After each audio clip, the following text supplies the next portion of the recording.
আপনাকে দেখতে পারে না, জমি নিয়ে গন্ডগোল, টাকা নিয়ে গন্ডগোল, আপনি শুরু করে দেন সুবহানাল্লাহ, আলহামদুলিল্লাহ, লা ইলাহা ইল্লাল্লাহ, জোরে বলবেন না আল্লাহু আকবার। 5 নম্বর পুরস্কার, আল্লাহ পাক তাকে সমস্ত পৃথিবীতে যত মানুষ আছে সবার দিলের মধ্যে তার মহব্বত ভালোবাসা সেট করে দেয়। বলেন সুবহানাল্লাহ।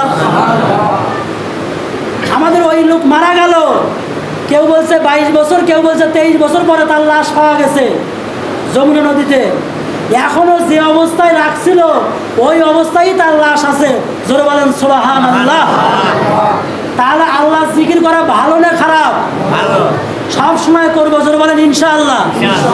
আমাদের এক মুরব্বী সব সময় আল্লাহ ডাকে, সব সময় বলে আল্লাহ। বাড়িতে কুটুম্ব আছে, স্ত্রী বলতে যতই তুমি আল্লাহ ডাকো আগে দৌড়ে যাও, বাজারত যাও, বড় চা মাছ নিয়ে আসো। উনি তাও মুখে মুখে বলছে কি সুবহানাল্লাহ, আলহামদুলিল্লাহ, লা ইলাহা ইল্লাল্লাহ। আরে বাবা, এখনো কারোর মুখ খোলে না। এগুলো মুখ শয়তান কি মারে দিছে বলতো? বলেন আল্লাহু আকবার। যার জবানে আল্লাহ বেশি তার জন্য জান্নাতের নাজ নিয়ামত তত বেশি। যার জবানে আল্লাহ নাই জাহান্নামের আগুন তার জন্য অবধারিত। বলেন নাউজুবিল্লাহ।